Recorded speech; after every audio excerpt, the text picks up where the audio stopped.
जय हिंद दोस्तों। तो कैसे हैं आप लोग। तो आज हम लेके आए हैं ज्योग्राफी के लिए कुछ क्वेश्चंस। ठीक है, हमने ट्राई किया है कि कुछ ऐसे क्वेश्चंस जो थोड़े से लेंथी क्वेश्चंस होते हैं, जिनके अंदर कई सारे क्वेश्चंस और बन सकते हैं, उसके हिसाब से हम कुछ सीरीज लेकर आ रहे हैं, जिसमें ये हमारा आज का पहला एपिसोड है। तो ये है एनडीए का पीवाईक्यू 2024 का। 1 सितंबर 2024 को एनडीए का एक पेपर हुआ था, जिसके अंदर ज्योग्राफी सेक्शन से ये एक बहुत लंबा चौड़ा सवाल आया था। ठीक है, और ज्योग्राफी के ड्रेनेज सिस्टम का एक क्वेश्चन है। ठीक है, क्वेश्चन के अंदर बोला गया है consider the following facts of the reverse of the Indus system.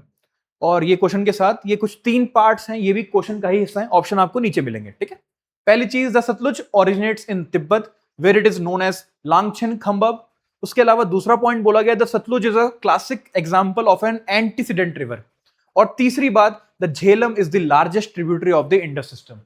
यानी कहने का मतलब क्या है, ये जो 3 आपको सेंटेंसेस दिए गए हैं, इनमें से कुछ सही है, कुछ गलत है, और यहां पर क्या करना है आपको, select the answer using the code given below. यानी कि इनमें से कौन सी बात सही है, इन तीनों में कौन सी 3 चीजों में 2 चीज सही है या 1 चीज सही है, जो भी सही है इनमें आपको टिक मारना है। अगर आपको लगता है कि सेकंड ऑप्शन ही सही है, बाकी फर्स्ट एंड थर्ड रॉन्ग है, तो आप सेकंड ओनली पे टिक करेंगे एंड ब्ला ब्ला ब्ला। ठीक है, तो 1 मिनट मैं आपको देता हूं, जल्दी से पहले आप अपने हिसाब से सॉल्व कीजिए, आप अपना एक आंसर डिसाइड करिए, फिर मैं इसे आपके सामने डिकोड करूंगा।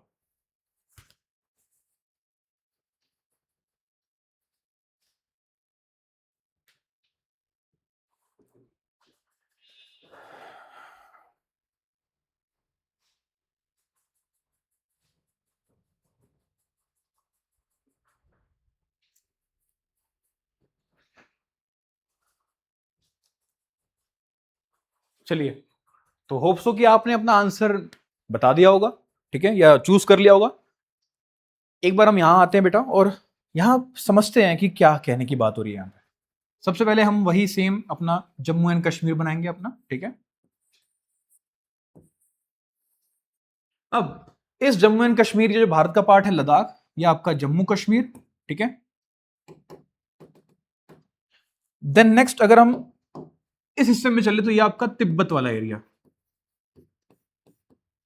तिब्बत को पामीर्स भी बोलते हैं, पामीर्स नॉट भी कहते हैं। और अगर आपसे कोई पूछे कि दुनिया का रूफ क्या है, roof top of the world, यानी कि दुनिया की छत क्या है, तो वो आपका पामीर यानी कि तिब्बतियन प्लेट्यू। ठीक है, अब यहां तिब्बत में बेटा सबसे पहले आपको ये ग्लेशियर याद करना है। इस ग्लेशियर का नाम है बोखरछू।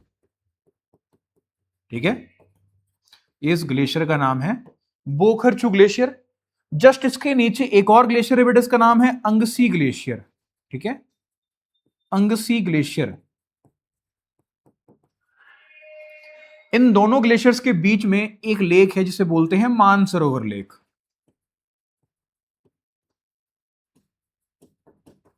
ठीक है, ये 3 चीजें बेटा, इन 3 चीजों को पढ़ाने से पहले बताऊं आपको कि बोखरछू इज द ग्लेशियर जिससे ओरिजिनेट होती है आपकी इंडस रिवर। ठीक है, Angsi glacier is the glacier जहां से स्टार्ट होती है आपकी Yarlung Tsangpo, which is known as Siang in Arunachal Pradesh and Brahmaputra in India. Okay, so देखिए, मैंने पहले भी बोला आपसे, इस क्वेश्चन के अंदर हम कम से कम 15 से 20 क्वेश्चन और बनाएंगे।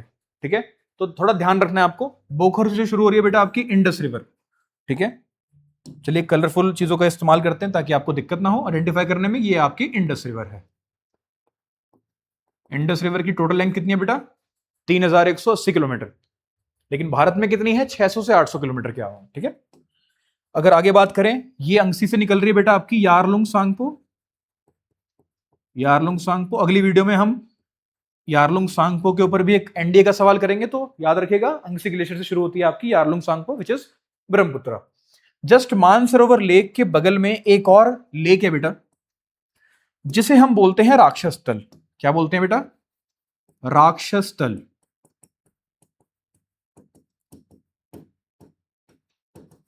राक्षस तल इज द पॉइंट जहां से निकलती है आपकी सतलुज रिवर, इंडिया एंटर करती है और इंडिया से बाहर निकलकर मिल जाती है कहां पर, चेनाब के अंदर। ये होगी आपकी सतलुज रिवर।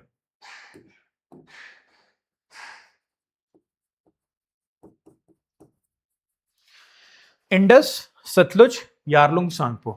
आपने जस्ट एक आध मिनट के अंदर समझ लिया इन 3 नदियों के उद्गम स्थान यानी कि ऑरिजिनेशन पॉइंट। ठीक है, क्वेश्चन में चले पहले दोबारा से वापस। पहली बात, सतलुज ऑरिजिनेट्स इन तिब्बत। क्या यह बात सही है? बिल्कुल, क्योंकि राक्षस स्थल तिब्बत के अंदर है, यानी पहला स्टेटमेंट अब तक ठीक जा रहा है ना। उसके बाद इसे बोला गया जाता है बेटा तिब्बत में शुरू हो रही है और इसको बोलते हैं लांगछेन खंबाब, या कभी कभी इसको लांगछेन जोंगबो भी बोलते हैं बेटा। लांगछेन खंबाब का मतलब क्या है बेटा? जस्ट अब इसको समझने के लिए हमें अपना सेकंड चीज को समझना पड़ेगा, सेकंड स्टेटमेंट को समझना पड़ेगा कि the Sutlej is a classic example of antecedent river. अब ये एंटीसीडेंट रिवर किस चिड़िया का नाम है बेटा? एंटीसीडेंट रिवर का मतलब है बेटा जो आपकी प्लेट टेक्टोनिक थ्योरी है बेटा, ज्योग्राफी में क्लास 9th में पढ़ी होगी बेटा आपने, प्लेट टेक्टोनिक थ्योरी, जिसके अंदर बताया गया था कि कैसे गोंडवाना लैंड था, ठीक है, वो आता है इंडो आपका ऑस्ट्रेलियन प्लेट्स को हम कहते हैं, ठीक है, और वो आकर टकराती है आपकी यूरेशियन प्लेट से। देन नेक्स्ट हिमालयस का क्या होता है बेटा? बनना शुरू होती है, हिमालय बनने का शुरुआत होती है बेटा। तो हिमालय के बनने से पहले जो रिवर भारत में थी, ठीक है, उसे हम एंटीसीडेंट रिवर बोलते हैं। क्लियर है आप लोगों को? याद रखिए जब भी आप ये वर्ड देखें एंटीसीडेंट रिवर, यूपीएससी वाले बच्चे अगर यहां देख रहे हैं तो उनको भी याद रखना बेटा कि एंटीसीडेंट रिवर का मतलब क्या है। Antecedent rivers are those river which are formed prior to the formation of Himalayas, यानी कि हिमालयस के बनने से पहले जो रिवर एग्जिस्टेंस में है उसे एंटीसीडेंट रिवर बोलते हैं। जैसे भारत के अंदर नर्मदा, चंबल, ठीक है, इंडस, ये सारी नदियां जो हैं बेटा, सतलुज भी, ठीक है, ये सारी नदियां हिमालय के बनने से पहले ही बनकर कंप्लीट हो चुकी थी। तो ये सारी की सारी क्या बेटा आपकी एंटीसीडेंट रिवर है। यानी कि यहां पर हमने इतना पता तो जरूर कर लिया हम लोगों ने कि सेकंड स्टेटमेंट बिल्कुल ट्रू है। कैसे? क्योंकि सतलुज जो है बेटा वो हिमालयस के बनने से पहले की नदी है। जब हिमालयस बन रहे थे सतलुज बह रही थी, हिमालय बनते गए सतलुज नीचे जाती रही।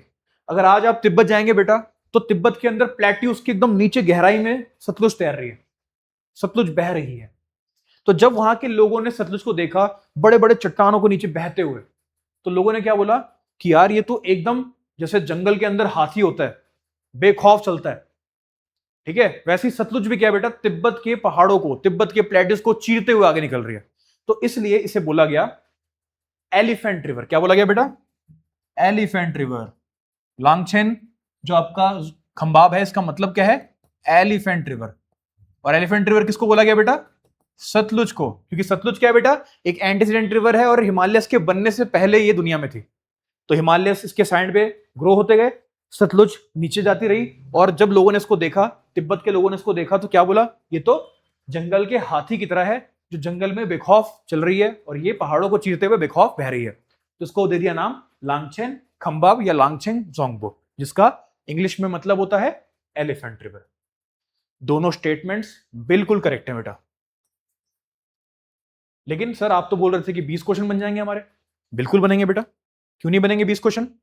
तो राक्षस स्थल से शुरू हुई सतलुज रिवर, और अगर हम देखें यहां पर, यहां जम्मू कश्मीर के अंदर एक जगह है वेरी नाग स्प्रिंग, ये है वेरी नाग स्प्रिंग। यहां से शुरू होती है बेटा आपकी झेलम रिवर, जो ऐसे बहते हुए ऊपर तक जाती है और ये बॉर्डर बनाती है बेटा भारत के अंदर और चली जाती है पाकिस्तान के अंदर, ठीक है। जस्ट इसके नीचे अगर हम जाएं हिमाचल प्रदेश के अंदर, तो हिमाचल प्रदेश के अंदर लाहौल और स्पीति, ये दो वैली से दो नदियां आती हैं बेटा और आपस में मिल जाती हैं और ये निकल जाती है देश से बाहर, जिसमें जाकर बाद में मिल जाती है झेलम। समझ में आ रहा है कि नहीं आ रहा आपको? देखिए मैंने क्या बोला आपसे, हिमाचल प्रदेश में एक है स्पीति वैली और एक है आपकी लाहौल वैली। जगह थोड़ी कम है बेटा इसलिए मैं थोड़ा छोटा छोटा लिख रहा हूं, लेकिन आप इसको बाद में देख सकते हैं, ठीक है। तो स्पीति वैली शुरू होती है चंद्र रिवर, भागा रिवर, चंद्र और भागा रिवर आपस में जुड़ती हैं और जन्म देती हैं चेनाब रिवर को। क्लियर है आप लोगों को? तो यहां पर अगर आपसे पूछे झेलम का ऑरिजिन पॉइंट, तो वेरी नाग स्प्रिंग जम्मू कश्मीर के अंदर। अगर आपसे कोई पूछे कि चेनाब रिवर का ऑरिजिन क्या है बेटा आपका, तो स्पीति वैली और लाहौल वैली से शुरू होती है चंद्र भागा नदियां, दोनों आपस में मिलती हैं और जन्म देती हैं किसको? चेनाब रिवर को। चेनाब रिवर भारत से बाहर निकलती है इंडस की एक बहुत बड़ी ट्रिब्यूटरी के रूप में, ठीक है, और चेनाब के अंदर मिलती है आपकी झेलम नदी। झेलम नदी आ गई बेटा आपकी, लेकिन याद रखिए बेटा पंजाब को पंजाब कहते हैं क्योंकि 5 नदियों का संगम था यहां पर, ठीक है। तो ये झेलम सॉरी, ये ऊपर वाली हमारी झेलम है बेटा, ये झेलम, ठीक है। ये आपकी चिनाब। अब आएगी आपकी रावी, ठीक है। रावी शुरू होती है बेटा बड़ा बंगाल रीजन से, ठीक है। ये आपका बड़ा बंगाल रीजन है, हिमाचल प्रदेश। यहां से निकलती है आपकी झेलम, सॉरी रावी रावी रावी रावी। एक तो इनके नाम इतने ज्यादा कॉम्प्लेक्स है ना बेटा। पहली झेलम ऊपर, उसके नीचे चिनाब और उसके नीचे रावी। रावी का ऑरिजिन पॉइंट क्या है बेटा आपका?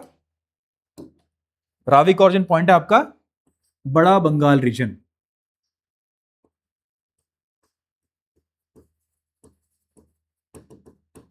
तो बड़ा बंगाल रीजन से निकली आपकी रावी, ठीक है।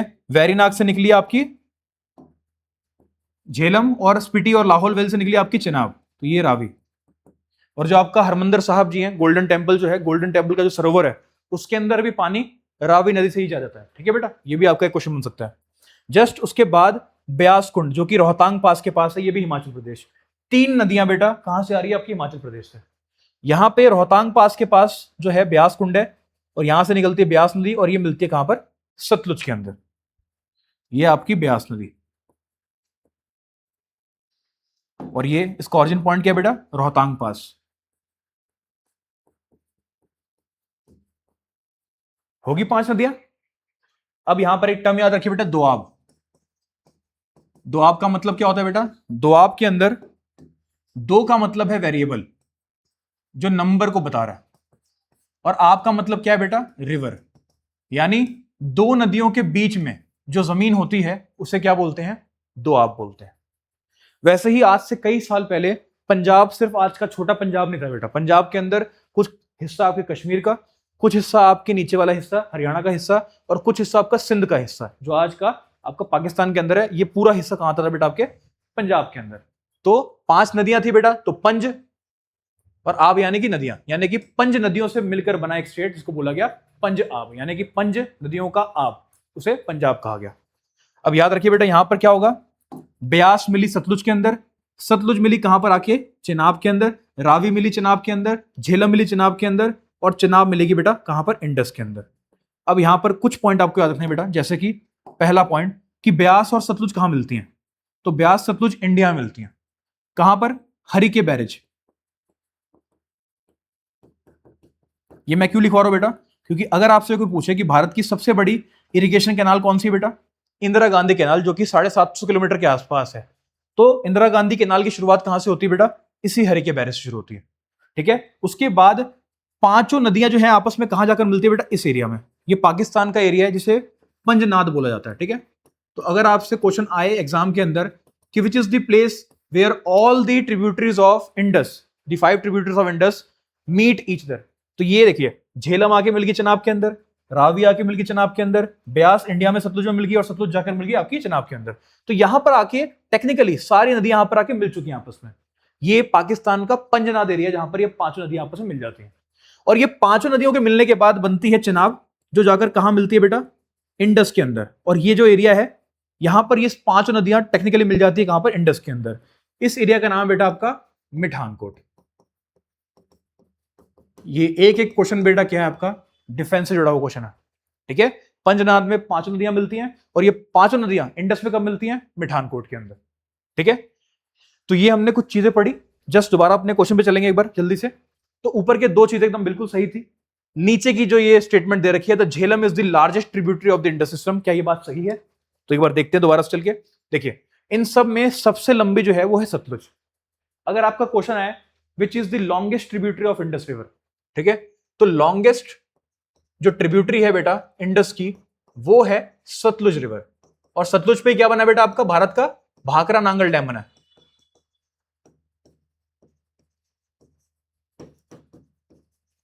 सतलुज रिवर क्या बेटा आपकी? लॉन्गेस्ट ट्रिब्यूटरी है, शायद 1400 किलोमीटर के आसपास, ठीक है। एक होता है लॉन्गेस्ट, एक होती है लार्जेस्ट। लार्जेस्ट मतलब जिसमें पानी बहुत ज्यादा है। सतलुज लॉन्गेस्ट है, पर पानी ज्यादा नहीं है इसके अंदर। पानी किस में ज्यादा होगा बेटा? जब पांचों नदियां मिलगी चिनाब के अंदर, तो ऑटोमेटिकली सारा पानी चिनाब के अंदर है। तो चिनाब क्या है बेटा? लार्जेस्ट ट्रिब्यूटरी है, ठीक है। चिनाब आपकी, सॉरी सॉरी सॉरी सॉरी बच्चा पार्टी, चिनाब क्या है बेटा आपकी? लार्जेस्ट ट्रिब्यूटरी है। क्या यहां पर चिनाब का नाम है? क्या यहां पर सतलुज का नाम है? बात यहां पर लार्जेस्ट की बात की गई है, और लार्जेस्ट मैंने आपको भी बताया कि लार्जेस्ट कौन सी है? चिनाब है। और लॉन्गेस्ट कौन सी है? सतलुज है। तो ये स्टेटमेंट जो है बेटा वो करेक्ट नहीं है। ऐसे में आपका आंसर क्या बनेगा बेटा? तो यहां पर आपका आंसर बनेगा क्या 2 सही है? नहीं, 2 सही है लेकिन पहला भी सही है, तीसरा तो बिल्कुल सही नहीं है, ये तो बिल्कुल नहीं होने वाला, दूसरा भी नहीं होने वाला। फर्स्ट और सेकंड सही है, फर्स्ट और सेकंड सही है, बिल्कुल सही है। थर्ड इसमें आ रहा है बेटा, ये सही नहीं है, तो आंसर क्या बनेगा आपका? Third option. और जाने से पहले जस्ट एक चीज और बतानी है मेरे को आपको। मैंने दोआब के बारे में बताया आपको, दोआब की वजह से आपका पंजाब बना। वैसे ही अगर आप यहां देखें तो झेलम और चिनाब के बीच में एक दोआब बन रहा है बेटा, ये वाला दोआब। चिनाब और रावी के बीच में दोआब बन रहा है, ये दूसरा दोआब। रावी और ब्यास के बीच में बन रहा है, ये आपका तीसरा दोआब। ब्यास और सतलुज के बीच में बन रहा है, ये आपका चौथा दोआब। और झेलम और इंडस के बीच में भी दोआब बन रहा है बेटा, ये पांचवा दोआब। ये 5 दोआब बन रहे हैं बेटा आपके। इन पे भी आपसे सवाल पूछ सकते हैं। जरा साइड में चलते हैं, एक बार इसको भी देख लेते जल्दी से हम लोग, ठीक है।